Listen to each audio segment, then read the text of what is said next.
undoubtedly the biggest advantage of homeschooling my child has been having this real-time knowledge of him. Hi everybody, welcome back to Project Happy Home. For those of you who are new here, I'm Tanya, doctor, lawyer turned homeschool mom of 3 kids ages 11, 8, and 6. If you're interested in videos about secular homeschooling, raising a child with ADHD, and living a more essentialist lifestyle, you have come to the right place, so be sure to hit that subscribe button down below. In today's video, I am collaborating with my friend Danielle over at TakeCareMama to bring you another installment of the ADHD Parenting 101 series. Now, today we're going to talk about educational choices for our children.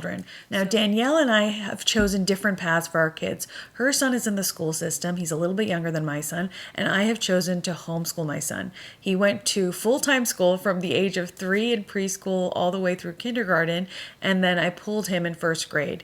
Initially, my decision was to do homeschooling for a year, get him up to speed, teach him how to behave in a classroom, because in kindergarten he had a lot of behavioral problems where the teacher often refused to give him the check mark for good behavior at the end of the day. He wasn't completing assignments because he would talk to all his neighbors. She told me that she moved him from table to table of louder kids to quieter kids to quieter kids to the quietest kids, and he just taught them all how to talk, which was not the goal she was going for. Though personally, I think that's actually kind of great. I think that indicates like a really social, interactive, friendly personality. He would come home with assignments frequently that said things like did not finish again, did not listen. What really broke my heart though, and you can hear more about this in my video about why I chose to homeschool, which I will link in the description box down below, is they had a thing called treasure box in kindergarten where if you got 5 check marks for 5 good days throughout the week, you got a treasure box prize on Friday. I didn't even know this existed. One day I saw somebody walking with like a toy, and I noticed that a whole bunch of the kids had a little toy. And I asked my son about it, and he said, that's treasure box. Today, his teacher had forgotten to give it out at the normal time, and so she gave it out as they walked out the door. And he then said the phrase that broke my heart, which was, I'm never going to get that. Like, I'm never going to get treasure box. And I thought to myself, he is 6 years old and saying to me that something is never going to happen for him. Like, a door has been shut. Like, that prize will never be his. And that just broke me. And I know that a lot of us parents of kids with ADHD have gone through moments like these. But it was just too much for me. All throughout the year, I had been working with the teacher. I had been very, collaborative. I had been talking to her about what she thought might be going on, how we could best address it. I'd been talking to my son about it at home, et cetera, with little to no progress. And because my son was such an early reader and truly did academically know everything that kindergarten was teaching him, there wasn't much academically she could tell me was a problem. It was more just like this inability to stop talking and this very cheerful, disrespect for the rules that he had. So I thought, I'm working part-time now. I had just had another baby. This would be a good time for me to take a year with him, get him up to speed, teach him how to sit on the line, sit still, listen, all of these things. Really quickly, within a week or two, I realized none of that was going to be happening because my son was just bouncy and moved and needed to talk. And that was his personality. And every time I felt like I was tamping it down, I felt like I was doing him a disservice. And that was my personal experience. So as that year went on, I thought to myself more and more, maybe this could be a real thing. Maybe this could just be how we do next year as well. He's just not suited to that sort of constrained environment right now. And we also were having a really good time. We were doing nature study. We were going on hikes. I had the baby strapped to my chest at that point. My middle child, I had put in preschool for the mornings so that we could have an uninterrupted set of 3 hours a day with just my eldest. And we were doing first grade and reading all these great books. And I truly enjoyed homeschooling.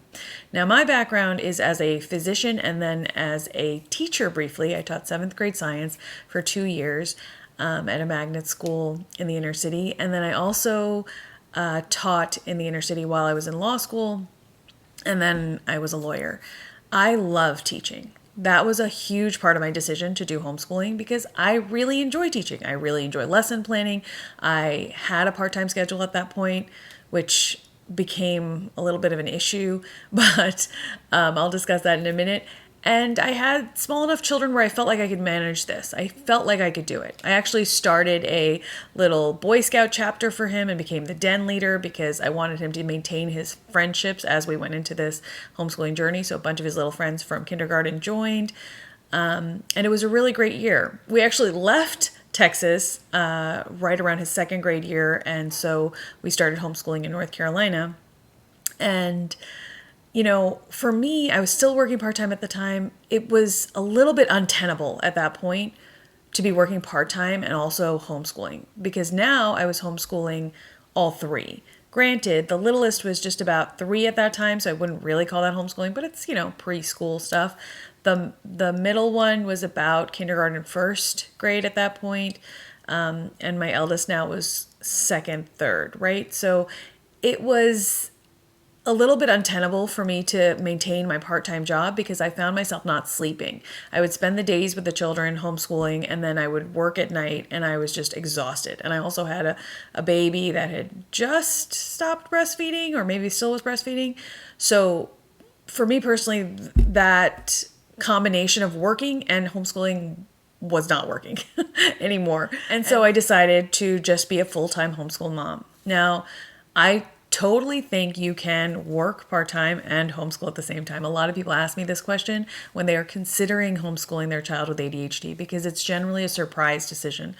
Most of the families I know who have a child with a neurodivergence who decide to homeschool never had it on their radar. They weren't like gung-ho about homeschooling and then they discovered their child was neurodivergent and it all worked out.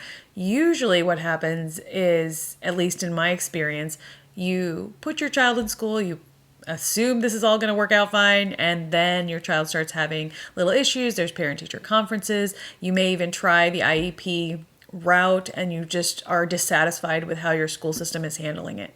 That being said, there are some schools and teachers who can manage it beautifully, and kudos to them. I was not in that situation, and so I decided to pull my child.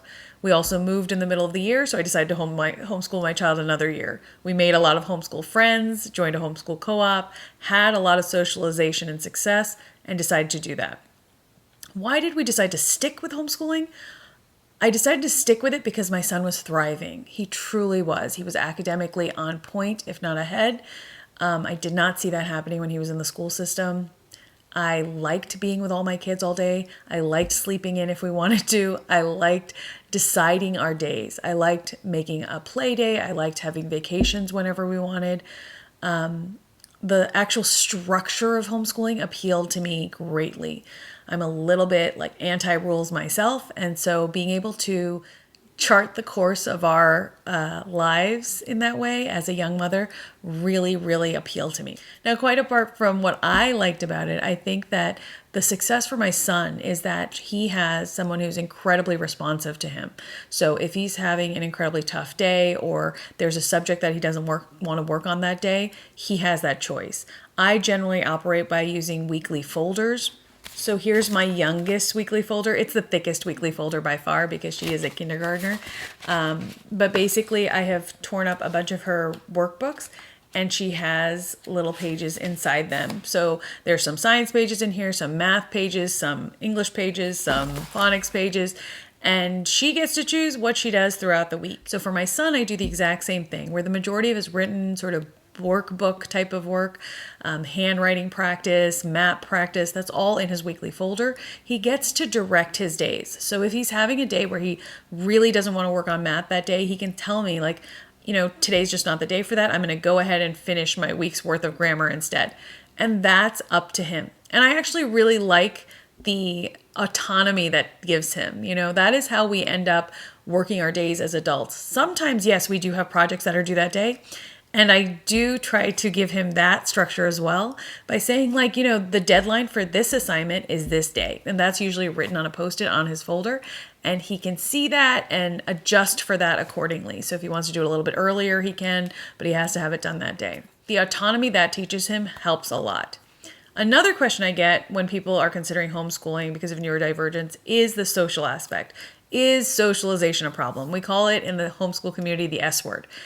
Socialization, A lot of homeschoolers like to say that it's no problem at all, and my kid talks to the post office person, and my kid talks to the garbage man when he comes, and he knows all the neighbors and everything. I think that's totally true. My kids do know all the neighbors way better than I do, and they do get into this very healthy relationship with talking to adults in a confident and polite way.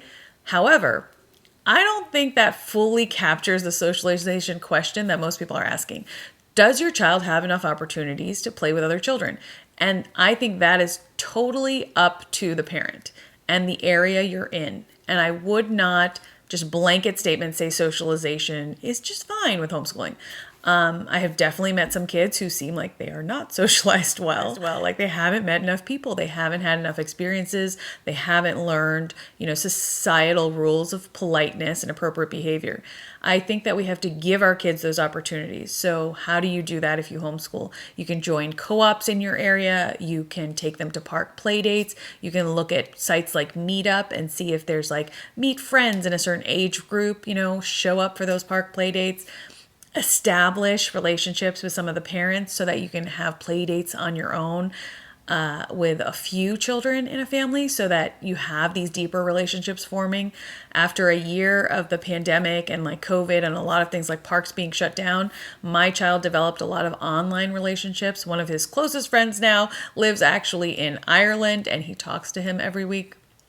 And I think that's wonderful. That mom reached out to me via email because they had been taking an online class together and she thought they could expand their friendship. And I'm so grateful that she reached out. These are the types of extra things you will have to do as a homeschool parent to encourage that socialization. Very few homeschool parents that I know live in a neighborhood full of children that all are happy to hang out with the kid who doesn't go to school with them also. We moved into this neighborhood just as everything shut down last year. So we see a lot of children, but my children haven't had an opportunity to build friendships with anyone except the next door neighbors because a lot of people aren't talking yet. There's a lot of waving, but not real interaction with broader social groups.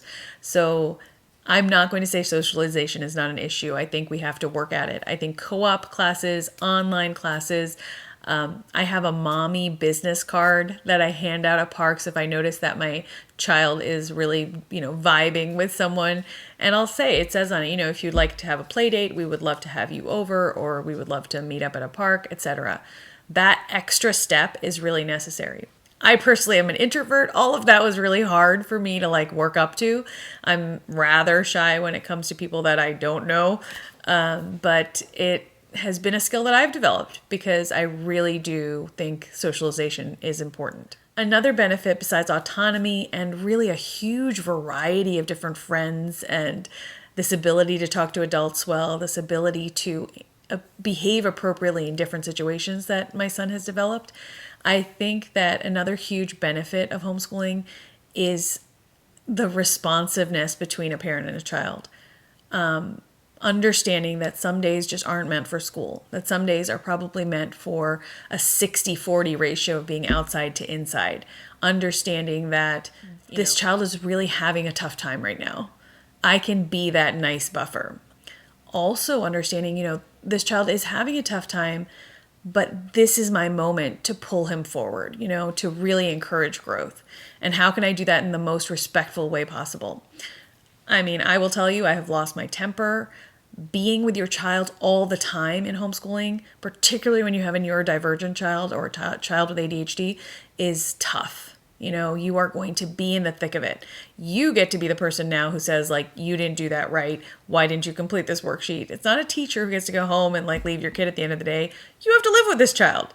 And so cultivating a respectful relationship is the most important thing by far. I think that is growth and soul stretching for you as a parent as well as for the child. Your relationship with your child will certainly be a different one than your relationship if that child had gone to school and you had been the advocate for him sort of from the outside in. Sometimes on our worst days, I wonder whether that would have been better for our relationship, whether I could have always been his champion and never been the one saying you're doing something wrong, really. And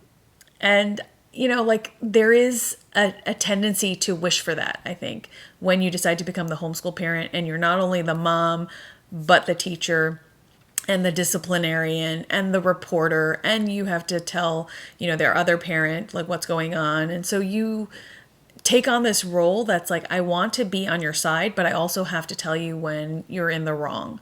Not only about making your bed or hanging up a towel, but in schoolwork. So in every aspect of his life, I'm the one who gets to say, like, this wasn't done right. Which is why I say it's even more imperative to cultivate a respectful relationship where they know 100% that you are on their side, that you are not antagonistic to them, you are on their side, that this is something you're doing together, that homeschooling is an adventure for all of you together, that you are their advocate, that they should feel open and free enough with you to tell you how they feel that day. I was listening to a beautiful little live by Julie Bogart on Instagram today, and she was saying that, having a good relationship with your child is about letting them show up that day in the room as they are, letting them share or not share their feelings and still being able to sit with them and welcome them into your space. And I think that with ADHD in particular, that is so important, to be able to let that child exist in his feelings, whether positive or negative, and then gently kind of guide that child in the direction you want them to grow. Just like a plant, like a plant starts veering off in the wrong direction, you just don't yank it back and tie it to a stake. Generally, you train that plant, right? You like move it gently, like in increments until it goes to the way that you want it to go. And some plants, want to do their own thing, and some plants thrive going in a totally different direction than you planned, and you should be able to learn from that, right? We should be able to learn from the natural growth of our child. So that brings me to my final point. Undoubtedly, the biggest advantage of homeschooling my child has been having this real-time knowledge of him. I get to see him from the moment he wakes up to the moment he goes to sleep most days. And I get to witness how he interacts with friends, how he interacts with them online, how he interacts with them at home. I get to witness what types of shows he's watching, what types of games are sparking his interest. I get to then gather up resources based on those interests. I get to tailor our curriculum based on those interests. I get to shift our vacation plans based on those interests. I know this has been a little bit all over the place, but I hope that gives you an idea of why I decided to do homeschooling. If you want to know more about that, you can watch the video linked in my description below. But do I think that homeschooling is the only route available to parents of neurodivergent children? Not at all. I think there are many right ways to do this thing. And whatever decision you choose, I suggest that you find good mentors, people who've walked that path before you to give you the best type of advice. If you decide to go the school route, try to make friends with someone else who's already done the IEP thing, the teacher conference thing, the finding a good evaluation process, so that you have that insider info and an ear, like a sympathetic and knowledgeable ear to talk to and to learn from. And I think that if you do the homeschooling route, the same is true. Find some people that you resonate with, whether it be online or in real life, to just bounce ideas off and learn from, and to make your life easier as you go down this path. I hope this was helpful. Don't forget to check out Danielle's video. I will link it in the description box down below. As always, you guys, thank you so much for spending some of your valuable time with me. I really do appreciate it, and I wish you the very best day.